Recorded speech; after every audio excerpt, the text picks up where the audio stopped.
सभी का हार्दिक स्वागत है। 1.5 साल हो गए इस रंगगढ़ की शुरुआत किए हुए। अब एक साल में कम से कम 12 होते हैं रंगगढ़े। हमने 13 किया था और उसके बाद इस साल फिर 13 उधर हुए और 3 इधर किया। उसके बाद अभी जो रंगगढ़ चल रहा है, मतलब इसके अप्रैल के बाद जो सेशन शुरू होता है ना, उसके बाद हम शुरू किए। सबसे पहला था मंटो रविन्द्रनाथ टैगोर से इसकी शुरुआत हुई थी। और बता दूं कि लिटिल शेक्सपियर 1994 में स्थापित हुआ था। संस्थापक हमारे गुरु अजहर सर और हमारी उमा मैम। उनका उद्देश्य यही था कि रंगमंच को केवल एक पढ़े लिखे वर्ग तक ही सीमित नहीं रखना है। इसे जो वर्ग सड़कों पर ये निम्न तरीके से अपना जीवन यापन कर रहे हैं, उनसे भी इस रंगमंच को जोड़ा जाए। उसका सबसे बड़ा प्रमाण मैं हूँ जो बहुत ही कहते, जहाँ पर नाटक के बारे में एक छोटी सी भी बात भी उन्हें पता नहीं होगी, उनके लिए एक आश्चर्यजनक चीज था जो अब नहीं रहा। इस तरह से उसी के क्रम में लिटिल शेक्सपियर के जो उद्देश्य थे, उसी के क्रम में ये रंगगढ़ जो है, रंगकर्मी और नाटक से लिखे जितने भी व्यक्तित्व रहे हैं, नाटक लिखना और नाटक को चलाने वाले जितने भी व्यक्ति रहे, उनके संदर्भ में उनको जानना, उनको पढ़ना, उन्हें समझना और उनको जानकर अपने जीवन में उतारने के लिए ये जो चीज है, ये जो जिज्ञासाएं हैं, ये कहाँ से हमें मिलेगी, उसके लिए रंगगढ़ की स्थापना उमा मैम ने किया। हम कलाकारों के लिए इनका मुख्य उद्देश्य यही था कि कलाकार हर तरीके से अपने आप को रंगकर्म के लिए प्रतिबद्ध समझे। वो केवल अभिनय तक ही सीमित नहीं रहे, नेपथ्य में भी जो काम होते हैं वो, और नाटक को किस तरीके से लिखा जाए, पढ़ा जाए, समीक्षाएं, आलोचनाएं, इनका भी ज्ञान हो। क्योंकि एक अच्छा कलाकार वही होता है जो नाटक को केवल एक डायलॉग बोल देने से नाटक नहीं है, उसका एक जो अंदर का मर्म है, उसकी बात, उसकी जानकारी उसे होनी चाहिए। जो समीक्षाएं, आलोचनाएं सुनने पर ही एक कलाकार अपने को विकसित कर पाता है। तो इसी क्रम में इस रंगगढ़ में जो हमारे मुख्य रहे हैं वो है विष्णु सहानी, नेमीचंद जैन, प्रतिभा अग्रवाल, उषा कांकरी और हमारी मैम उमा झुनझुनवाला मैम भी हैं। नाम हम लोग टाइटल लेने में बड़ा अजीब लगता है, तो मैं उमा मैम ही बोलूँगी। तो सबसे पहले शुरुआत करेंगे भीष्म सहानी। भीष्म सहानी कहते हैं कि हिंदी साहित्य में नाटक का जो विकास रहा है, भारतेंदु, जयशंकर प्रसाद, फिर मोहन राकेश और कई तरह के रहे हैं, लेकिन मोहन राकेश ने जिस तरीके से नाटक और रंगमंच को मिलाकर अपने नाटक लिखे, उसको बहुत ज़्यादा साहित्यिक और अकादमिक तौर पर जिन्हें जाना जाता है वो भीष्म सहानी है। उनका नाटक है कबीरा खड़ा बाजार में, जो हमें वर्तमान परिदृश्य से जोड़ता है। तो आज हम भीष्म सहानी के रंगकर्म और नाट्यक्रम को जानने के लिए, उसे वर्तमान परिदृश्य में, उसके लिए आमंत्रित करती हूँ सुधा गौड़ को। वर्तमान परिदृश्य पर बात करूंगी, पर उनके एक नाटक पर मैं थोड़ा विस्तार से बात करूंगी, थोड़ा आगे, क्योंकि मुझे ऐसा लगता है कि वो जिस समय नाटक लिखा गया था वो औरंगजेब के ऊपर लिखा गया है, मगर वर्तमान परिदृश्य में अगर हम अपने नेताओं को देखें तो एकदम तार्किक रूप में बैठते हैं। भीष्म सहानी का व्यक्तित्व बहुआयामी है। वे हिंदी गद्य कार्यों में अग्रिम पंक्ति के रचनाकार हैं। वह मूलतः कथाकार है, लेकिन स्वाभाविक यथार्थपूर्ण चरित्रों की चित्रण, जीवंत दृष्टि, क्षणों की सूक्ष्म पकड़, सहज नाटकीय प्रसंगों की अद्भुत समझ, गहन विडंबनापूर्ण स्थितियों की अचूक पहचान, रोचक एवं कौतूहलपूर्ण घटनाओं की कुशल योजना और तनावपूर्ण मनोस्थितियों के मनोवैज्ञानिक विश्लेषण की तार्किक शक्ति जैसे नाट्य लेखन के लिए सभी प्रमुख विशेषताएं भीष्म सहानी के कथा साहित्य में आरंभ से ही विद्यमान हुई। भीष्म सहानी के सृजनात्मक वैविध्य को इस तथ्य के आलोक में और अधिक सटीक तरीके से समझा जा सकता है कि उनके लेखन की प्रमुख विधाओं कहानी, उपन्यास और नाटक, तीनों में उनके तेवर एकदम अलग है। कहानी में वे जहाँ सामाजिक पारिवारिक मूल्यों को तरजीह देते हैं, वहीं उनके उपन्यास विभाजन की त्रासदी के दस्तावेज हैं। नाटककार भीष्म सहानी कथा और उपन्यास से एकदम अलग है। इस क्षेत्र में वह बिल्कुल नई चेतना और सोच की बात करते हैं। भीष्म साहनी ने कुल 6 नाटकों की रचना की। फानुस, कबीरा खड़ा बाजार में, माधवी, मुआवजे, रंग दे बसंती चोला, कालंकी। भीष्म साहनी ने अपने एक साक्षात्कार में एक सवाल के जवाब में नाटक संबंधी अपनी रुचि के विषय में कहा है कि नाटक की दुनिया बड़ी आकर्षक और निराली है। जिस तरह धीरे धीरे नाटक रूप लेता है और उस रूप लेने पर कैसे एक नए संसार की सृष्टि हो जाती है, यह अनुभव बहुत ही सुखद और रोमांचकारी होता है। नाटक लिखने वाले के सिर पर एक तरह का जुनून छाया रहता है जिसका मुकाबला नहीं किया जा सकता। नाटक और रंगमंच के प्रति अपने रुझान का उल्लेख भीष्म साहनी ने अपने आत्मकथा में कई स्थानों पर किया है। बचपन से ही वे नाटकों में अभिनय करते थे। मैं चौथी कक्षा में पढ़ता था जब स्कूल में खेले गए एक नाटक में पहली अदाकारी की। नाटक का नाम था श्रवण कुमार और मैं नाटक में श्रवण कुमार की भूमिका निभा रहा था। रंगमंच के मायावी आकर्षण में बंधे भीष्म साहनी एक अभिनेता, निर्देशक, व्यवस्थापक, अनुवादक, रूपांतरकार, दर्शक और थिएटर एक्टिविस्ट के नाते रंगमंच से कमोबेश हमेशा ही जुड़े रहे हैं। इसके बावजूद यह भी सच है कि 1976 में अपना पहला मौलिक नाटक लिखने से पहले तक उनके रचनात्मक लेखन का केंद्र कहानी उपन्यास ही रहा है और उस क्षेत्र में उन्होंने खूब ख्याति, प्रतिष्ठा और लोकप्रियता भी अर्जित की। परंतु जब नाट्य लेखन के क्षेत्र में सक्रिय हुए तो हानुस को लेकर बड़े भाई की प्रतिक्रिया और सुप्रसिद्ध नाट्य निर्देशक इब्राहिम अलकाजी की उपेक्षा भी उन्हें हतोत्साहित नहीं कर सकी। बलराज साहनी की उपेक्षा को बयान करते हुए भीष्म साहनी ने लिखा है कि हानुस नाटक पर मैं लंबे अरसे से काम कर रहा था। पहली बार जब नाटक की पांडुलिपि तैयार हुई तो उसे लेकर मुंबई पहुंचा बलराज जी को दिखाने के लिए। उन्होंने पढ़ा और ठंडे पानी मेरे सर पर उड़ेल दिया। नाटक लिखना तुम्हारे बस का नहीं है। उन्होंने यह शब्द कहे तो नहीं, पर उनका अभिप्राय यही था।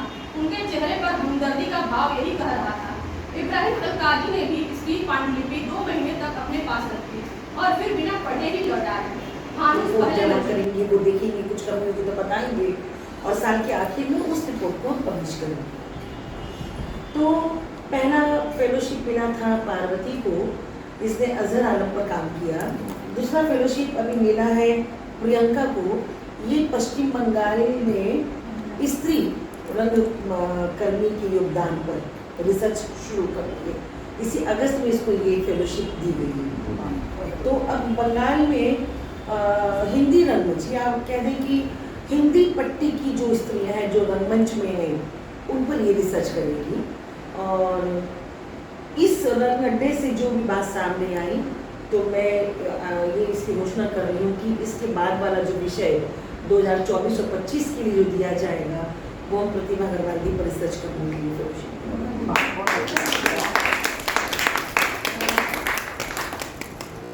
बारी है उषा गांगुली। तो रंगकर्मी नाट्य संस्था एक समय में हिंदी नाट्य जगत में पश्चिम बंगाल में स्वर्णकाल लेकर आई थी। कई लोगों से कहते हैं कि हाँ उनका ये नाटक देखे थे, लेकिन इनकी बात अब थे के रूप में होने से कि ये सोचने का विषय बन चुका है। तो उषा गांगुली का जन्म हुआ था 1945 में और 20 अगस्त को हुआ था। मैम का जन्म भी 20 अगस्त को है। दोनों ऊ से है। अब ये बहुत क्या कहते हैं संयोग है कि मुझे उषा की वाली तारीफ मिली और सम्मान भी बहुत अपने आप में लगता है कि कितना बड़ा सम्मान इस तरीके से जैसे मेरा नाम का मिलता है नाम का तो मुझे बहुत अच्छा लगता है। खैर और कुछ बात नहीं है, बस इतना ही कहना था। अब आते हैं उषा गांगुली पर। तो उषा गांगुली का ध्यान इसी लॉकडाउन में 2020 में 24 अक्टूबर में 2020 में हुआ था। हम लोग तो नहीं जा पाए थे लेकिन मैम और सब गए थे। 24 अप्रैल, हाँ दोनों का अप्रैल तो हाँ दोनों का अजहर सर और हुआ मैम दोनों का अप्रैल में हुआ था। हमें याद है 2020 में 24 अप्रैल। हाँ तो आज हम उषा गांगुली जी को ही जानेंगे, उनके रंगकर्म को जानेंगे। प्रियंका सिंह आएंगी और अपना आलेख की प्रस्तुति देंगे। आप आइए। ज़्यादा कुछ नहीं कहूँगी।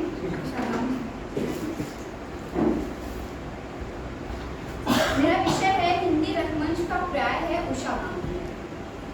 वामपंथी आंदोलन तथा मार्क्सवाद के प्रति गहरी आस्था रखने वाली मशहूर अभिनेत्री निर्देशिका उषा गांगुली का जन्म 20 अगस्त 1945 जोधपुर राजस्थान में हुआ तथा 24 अप्रैल 2020 में कलकत्ता में उन्होंने अंतिम सांस ली। भारतेंदु काल में हिंदी रंगमंच अपने अस्तित्व में आई। हिंदी प्रदेश में हिंदी रंगमंच कम या अधिक तौर पर लिखी और पढ़ी जा रही थी, लेकिन बंगाल में हिंदी रंगमंच का एक अपना अलग संघर्ष है। थिएटर कभी भी किसी को विरासत में नहीं मिलती। बंगला का अपना एक अलग परिप्रेक्ष्य रहा है, उनकी अपना एक अलग स्कोप रहा है, पर हिंदी की अपनी विरासत नहीं है। थिएटर की जमीन हिंदी रंगमंच में जुड़े व्यक्ति खुद अपने हाथों से तैयार करते हैं। रंगमंच के संदर्भ में उषा गांगुली का मानना था कि हिंदी रंगमंच हो या बंगाल का हिंदी रंगमंच हो या किसी भाषा का साधारण कर्मी हो, उसके सीखने की टक्कर दुनिया के किसी भी कर्मी से कम नहीं है। लगभग 4 दशक से अधिक लंबी परंपरा के जरिए रंगमंच को समृद्ध करती आई है और सामाजिक मायनों को गढ़ती आई है। अपने शुरुआती दौर में गुरु मरुथप्पा पिल्लई और मंजुलिका राय चौधरी से भरतनाट्यम की शिक्षा प्राप्त की। जोधपुर से कलकत्ता का सफर तय करने के बाद नृत्यांका विधा को आधार बनाकर बिना किसी औपचारिक शिक्षा के बावजूद अपनी कुशल नृत्य से रंगमंच के नए नए द्वार खुलती गए। अभिनय की शुरुआत 1970 में संगीत कला मंदिर की प्रस्तुति शूद्रकृत मिश्रकटिकटम में बसंत सेना की भूमिका से उन्होंने शुरुआत की। उसके बाद अभिनय का सिलसिला जारी रहा। अतिथि कलाकार के रूप में नाट्य संस्था अनामिका से अभिनय करती रही। उसी के साथ उसी क्रम में निर्देशन प्रक्रिया का विकास चलता रहा। उस दौर में रंगमंच को समृद्ध करने में संलग्न थे रुद्र प्रताप सेन गुप्त, शंभू मित्र, कीर्ति मित्र, मृणाल सेन, अजितेश बंदोपाध्याय, श्यामलन जनान और प्रतिभा आदि। साक्षात्कार के दौरान उषा गांगुली से प्रश्न करने पर जवाब के तौर में वो कहती है कि उस समय मैंने यह महसूस किया कि रंगमंच किसी एक जनसमूह में बनती जा रही थी। नृत्य और संगीत कला की कमी के साथ साथ नाटकों की गंभीरता का भी प्रश्न उठने लगे थे। इसके विपरीत रंगमंच को आम जनता तक पहुंचाने के लिए तथा कम खर्चीली वाली रंगमंच को स्थापित करने के मकसद से 1976 में रंगकर्मी नाट्य संस्था अपने अस्तित्व में आई। हिंदी रंगमंच में उषा गांगुली प्रथम महिला थी जिन्होंने स्वतंत्रता के बाद नाट्य मंडली का निर्माण किया। अनुवाद कला, अभिनय कौशल, निर्देशक प्रशिक्षण केंद्र के जरिए हिंदी रंगमंच में उनका अहम योगदान है। रंगकर्मी के पहले दौर में निर्देशकों को आमंत्रित कर वो नाटक किया करती थी। रंगकर्मी नाट्य संस्था की पहली 3 प्रस्तुतियां एकांकिक थी। चेखव के मैरिज प्रपोजल का प्रस्ताव नाम से हिंदी अनुवाद जिसकी निर्देशिका उषा गांगुली थी, दूसरा बेचारा भगवान तथा तीसरा अंधेर। 1984 में उषा गांगुली ने मनु भंडारी के नाटक महाभोज का नाट्य रूपांतरण कर अपनी निर्देशकीय क्षमता को पहली बार प्रतिष्ठित किया। उसके बाद ढेरों सफल उनके निर्देशन रहे, जैसे लोक कथा, होली, कोर्ट मार्शल, रुदाली, शोभा यात्रा, खोज, हम मुख्तारा, बामा, हिम्मत बाई, काशीनामा। रविन्द्रनाथ की 3 प्रस्तुतियां चांडालिका, मानसी और श्यामा उलार तीनों के जरिए उन्होंने रविन्द्रनाथ के वक्तव्य को एक संरक्षण दिया। उषा गांगुली परंपरा को आधार बनाकर नाटकों में आधुनिकता लाने की पक्षधर रही है। उनका एक यह प्रयास रहा कि बहुचर्चित हबीब तनवीर को रविन्द्रनाथ की रचना विसर्जन के निर्देशन के लिए आमंत्रित किया और यह साझा प्रयास था जो सफल भी रहा। 1988 में रंगमंच में योगदान के लिए उन्हें संगीत नाटक अकादमी से सम्मानित भी किया गया है।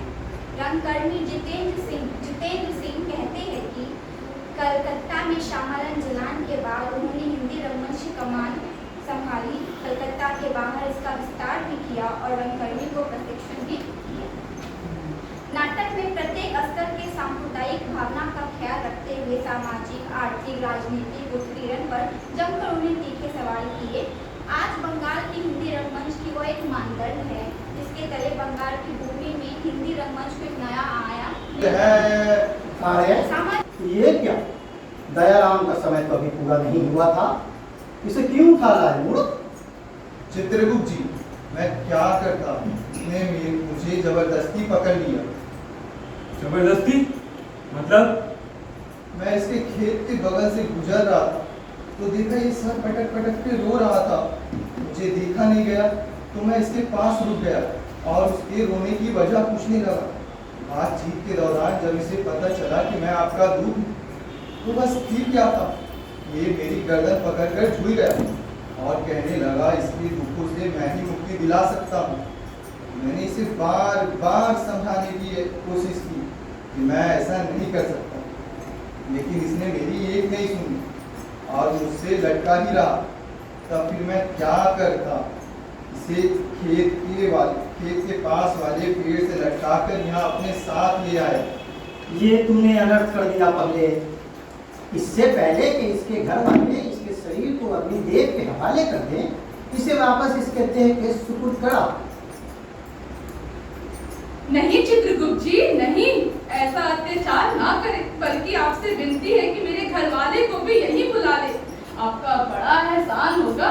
नहीं दयाराम, हम ऐसा नहीं कर सकते। दयाराम, तुम्हारी परेशानी क्या है? साहब जी, परेशानी नहीं, हम किसानों की मजबूरी कहिए इसे। धूल, कंकड़, मिट्टी, धूप, बारिश, आंधी, धक्कड़ सब सहते हैं रातों की नींद गिरवी रखकर, फिर भी मिलती नहीं सही कीमत फसल की। दुनिया का पेट भरने के लिए साहूकारों से ऋण लेते हैं, फिर भी परिवार और बच्चों का पेट नहीं भर पाते। तभी तो हम फांसी लगाकर फंदों में झुल जाते हैं। नेता साहूकार सब मौज में चैन की नींद खूब सोते हैं। साहब, इनका पेट भरे होते हैं, हाँ, इनके पेट भरे होते हैं और हम गरीब जिंदगी भर गम ढोते घिसटते जाते हैं। तो फिर बताइए, रोटी के सपनों में खोए भूख से मरते हम जीना ही क्यों चाहे? दयाराम, हमारे हाथ नियम से बंधे हैं, हम तुम्हें यहाँ नहीं रख सकते। दयाराम को वापस धरती में छोड़ा जाए और इस यहाँ समय यहाँ लाने वाले दूत को इस अपराध की ये सजा दी जाती है कि वो 1 साल धरती पर किसान के साथ रहकर खेती करने में उसकी मदद करे। अब अगले जीव को पेश किया जाए। किसान को सबसे पहले दिमाग खाती है, उसके बाद आंखें, फिर जिस्म में बाकी बची चीजों को छोड़ती कुछ भी नहीं। भूख वो रिश्ते को भी खाती है, माँ का हो या बहन का, बच्चों का हो या बच्चों तो उसे बेहद पसंद है, जिन्हें वो सबसे पहले और बड़ी तेजी से खाती है। बच्चे के बाद फिर बचता ही क्या है? ठीक कहा ना कवि महोदय? कहा तो बिल्कुल सही, मगर ये कविता तो मित्र सक्सेना ने कही थी, तुम्हें कैसे मालूम? हे प्रभु, अब ये कौन है?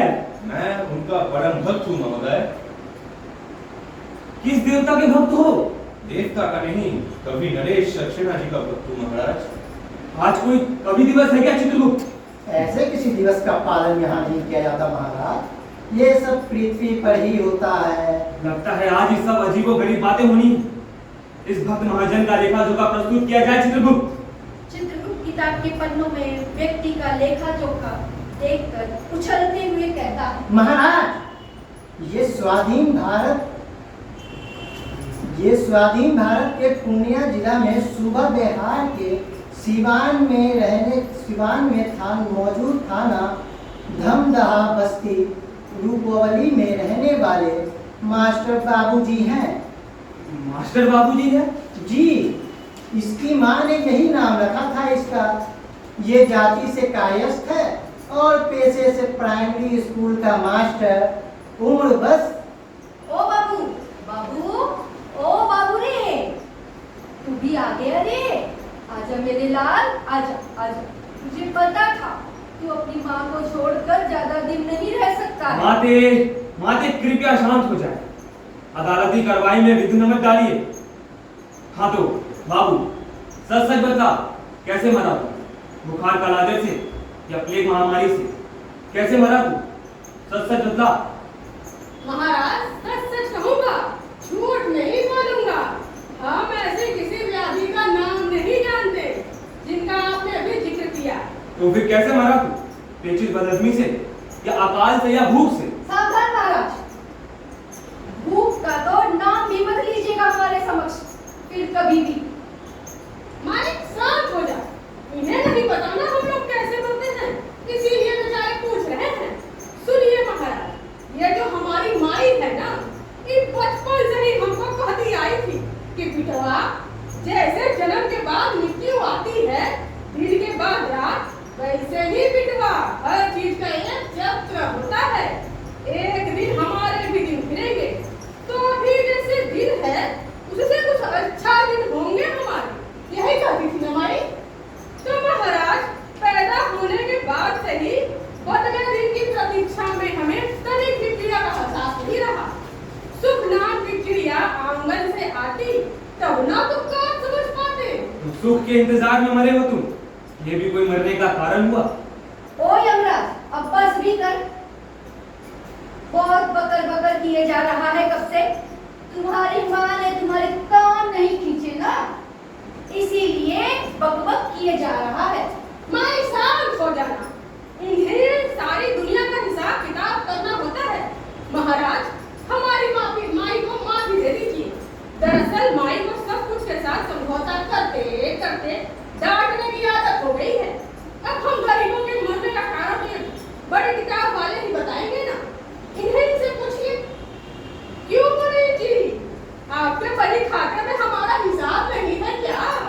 या यहाँ पर भी हमें गरीब समझकर कोने में बैठा दिया जाता है वोट के लिए? चुनाव आने तक और भी चुनाव खत्म होते ही हमारी किस्मत भी हो जाती है खत्म।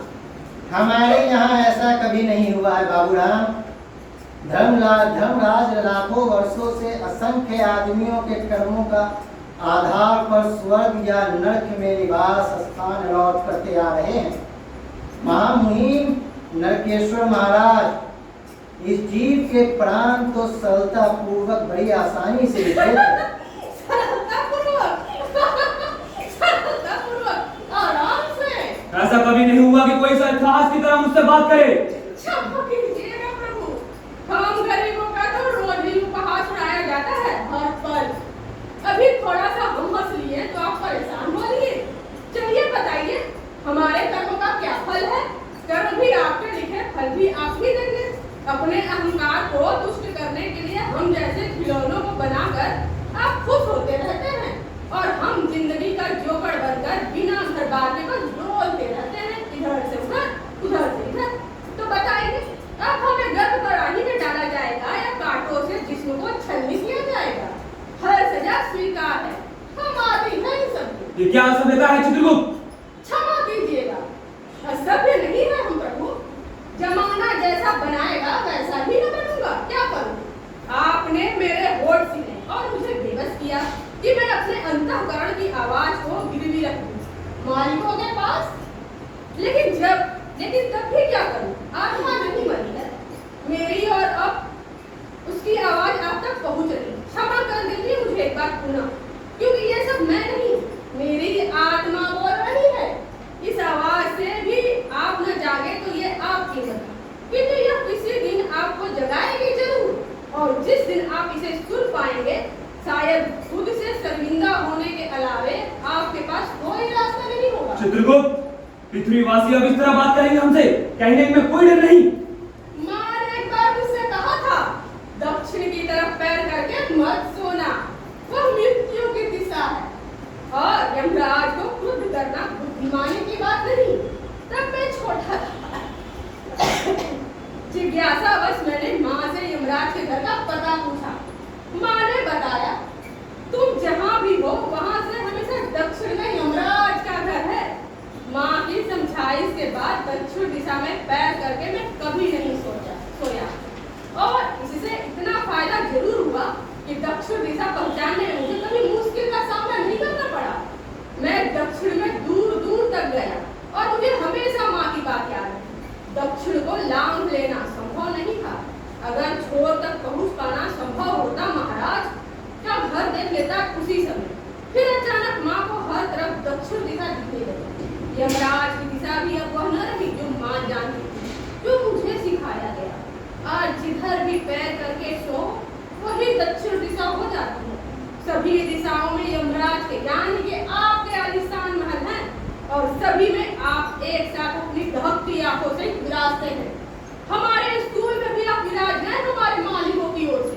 एक सुबह अचानक माँ गायब हो गए, बच्चे गायब हो गए, पत्नी भी गायब हो गई, और अब मैं भी यहाँ पहुँच गया आपके घर।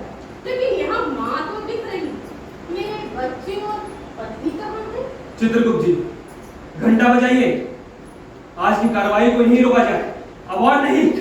अनुमान है कि जिन लोगों को आपने देखा नहीं, उनको आप लोगों ने इतनी अच्छी तरह से समझा है और उनकी बातों को प्रस्तुत किया है, ये मुझे बहुत बहुत बहुत अच्छा लगा। आप लोगों का प्रयास बहुत ही सराहनीय है।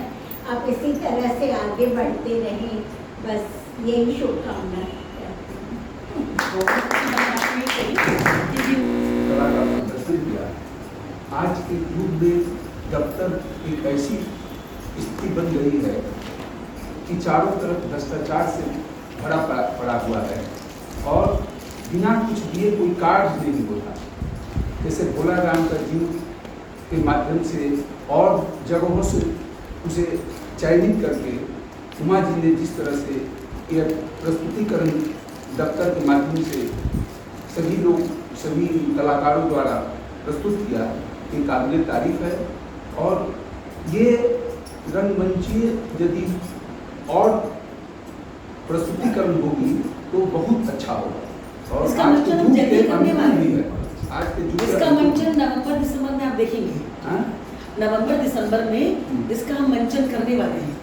बहुत बहुत अच्छा होगा और ये संदेश भी जाएगा समाज में कि जिस तरह का आज परिस्थिति बना हुआ है भ्रष्टाचार का, उस भ्रष्टाचार पर भी एक समझिए ये कलाकारों द्वारा प्रस्तुतिकरण द्वारा ये आज तो ये पाठ किया इन्होंने, सिर्फ पाठ किया। और ये पाठ जो था, इसमें मैम का कोई किसी तरीके का सहयोग नहीं, हम लोगों ने अपने से मिलकर इस पाठ का आयोजन किया खुद से। बहुत बहुत आप लोग धन्यवाद के सभी कलाकार पात्र हैं कि उनके निर्देशन में उनके उमा जी के कहने पर जिस तरह से आप लोगों ने अपना भूमिका निभाई, बहुत काबिल तारीफ है।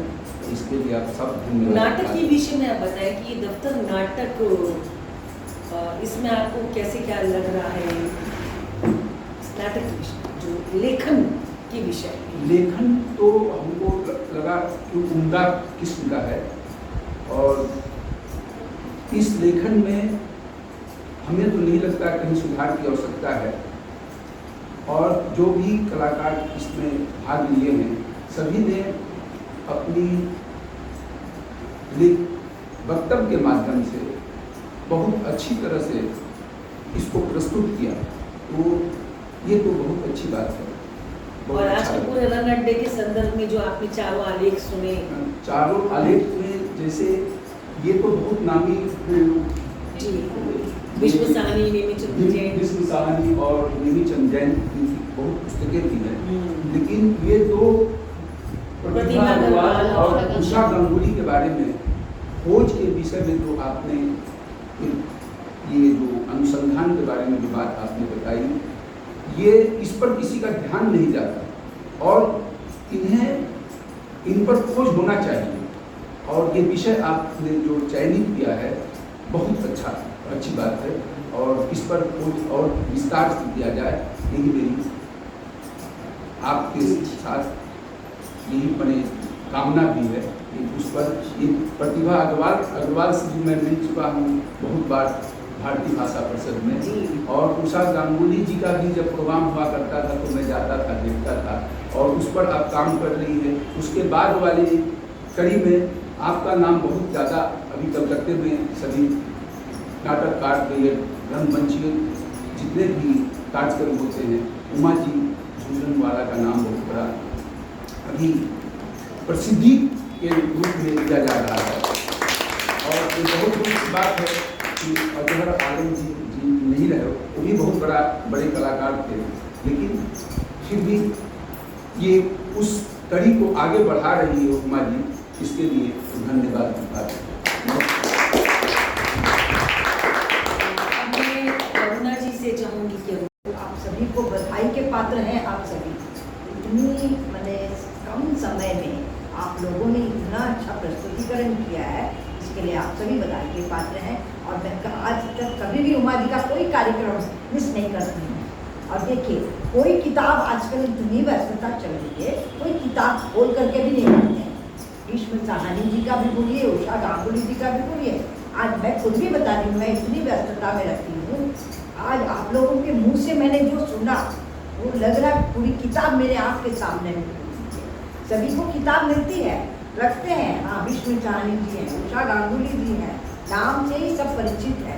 कोई भी अंदर से झांक करके उन लोगों को देखते नहीं है। मैं यही चाहती हूँ, आप जितने कलाकार हैं सब ने बहुत अच्छी तरह से प्रस्तुति किया है और आप सभी मतलब प्रोत्साहन है आपको। उमा जी का आशीर्वाद है, उमा जी का आशीर्वाद मेरे ऊपर भी है। मैं खुद भी दफ्तर में काम करती हूँ। आज दफ्तर का जो सुन करके मुझे इतना अच्छा लगा। मैं सरकारी कार्यालय से ही हूँ। सही आपने कहा, पेंशन ऐसा है कि पेंशन समय पे किसी को भी नहीं मिलता। कितने पैर घिस जाते हैं, जो रिटायर हो जाते हैं व्यक्ति, जब तक कुर्सी पर है तब तक उनका नाम है। जैसे ही उनकी सेवानिवृत्ति हो जाती है, पेंशन के लिए चक्कर काटने पड़ते हैं। इस बड़े साहब के पास जाइए, उस बड़े साहब के पास, बिना अनुमति के कोई भी बड़े साहब से मिलने के लिए बहुत ही मैंने जब तक कुर्सी में है तो साहब बोलते हैं कि नहीं ये आपने किया, बहुत अच्छा किया, ये कीजिए। जैसे ही कुर्सी खाली हो जाती है, उनको उनके चक्कर बिना अनुमति के आप अंदर आ नहीं सकते हैं। इस तरह की बातें उन्हें सुनना पड़ता है। और उषा जी गांगुली का भी मैं बहुत तहे दिल से मैंने उनको श्रद्धांजलि, और उनको आज उनकी वो आज नहीं है, उनके लिए उनकी आत्मा की शांति हो। और अजय जी का भी मैं बहुत तहे दिल से नमस्कार भी करती हूँ। जैसे ही मैंने सुना तो मैं कह नहीं सकती हूँ, I never explain now here, but I just pray to God only, those are there, उन लोगों की आत्मा शांति हो। आज मैं पहली बार इस रंग अड्डे में आई।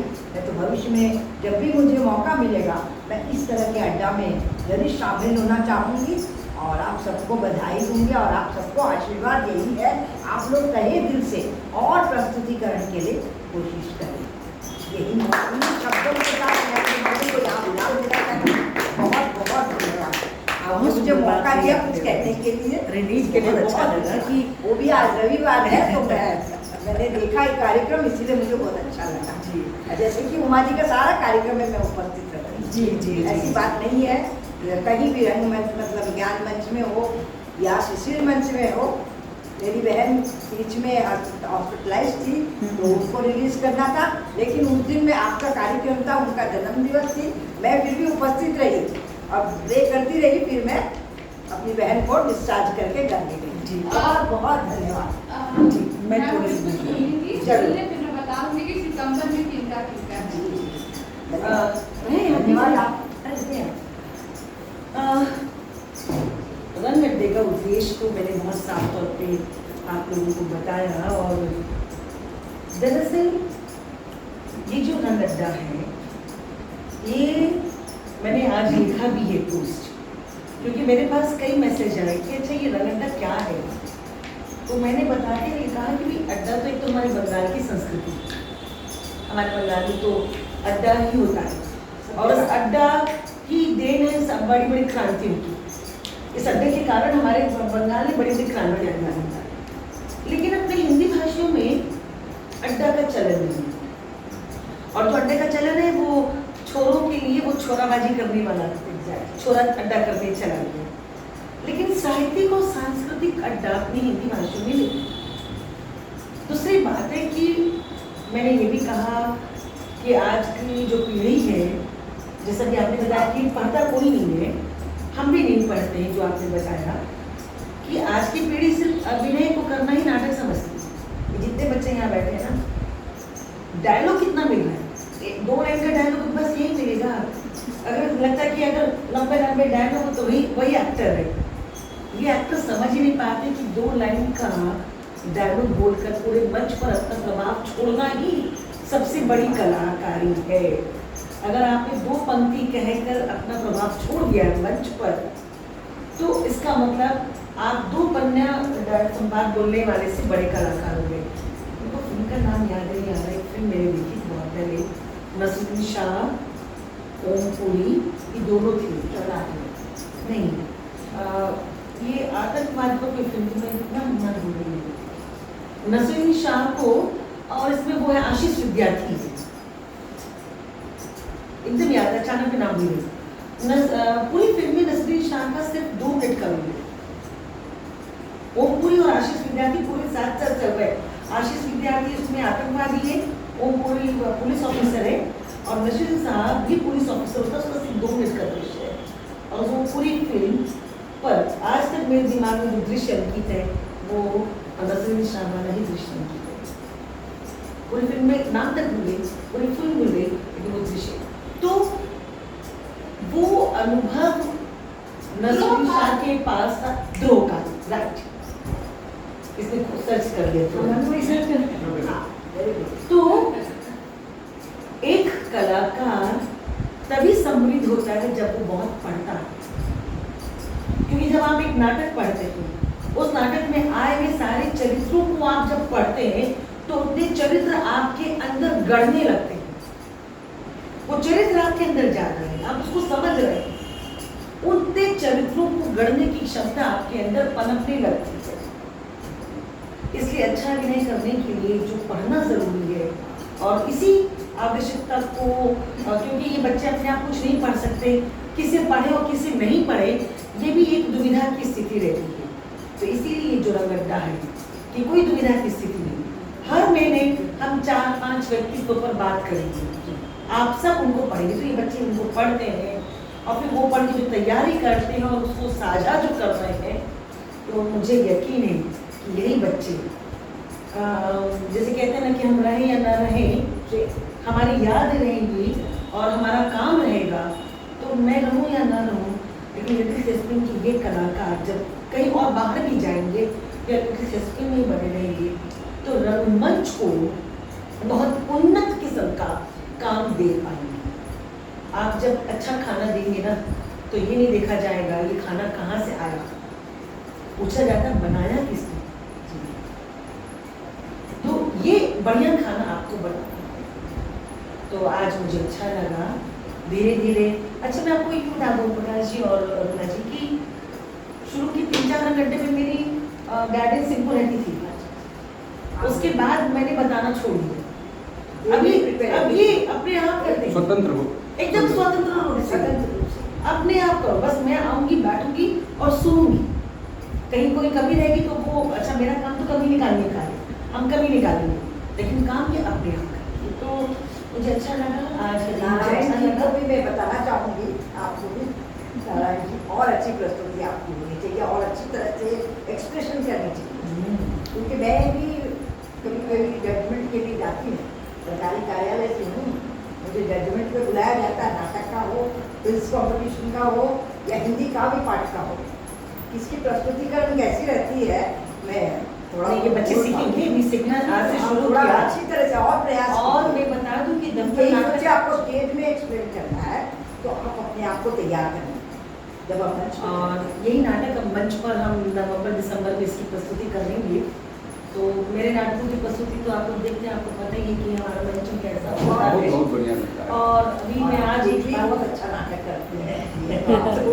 गॉड गिवन गिफ्ट, बहुत याद रहती है आप, दोनों गॉड गिवन बिना गिफ्ट, देखे बोलती है, सबसे बड़ी कोई आपकी कला खासियत। होती तो गॉड गिवन गिफ्ट। तो विदाउट मुझे अच्छा लग रहा है कि ये नाटक आज पढ़ा गया और पसंद किया गया।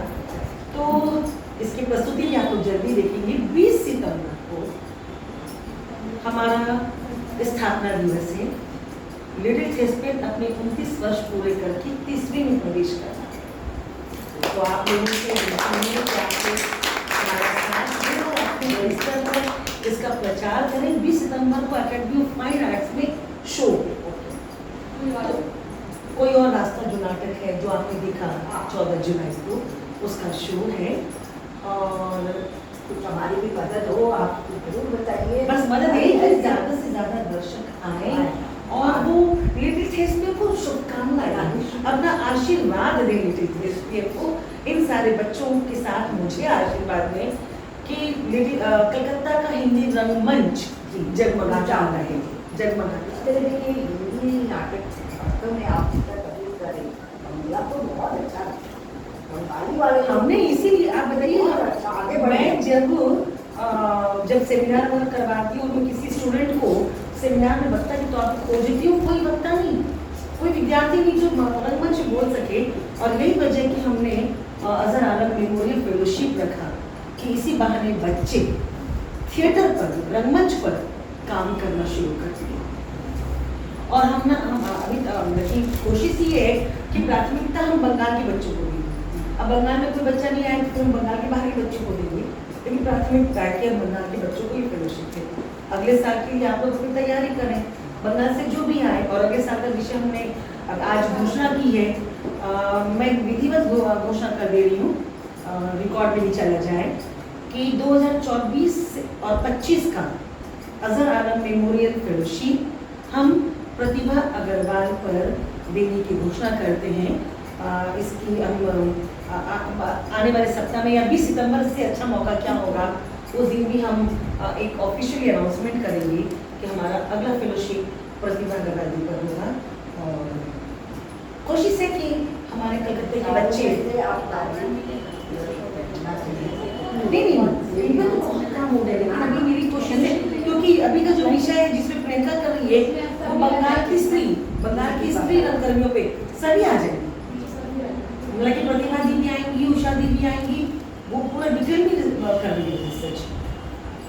ठीक है, तो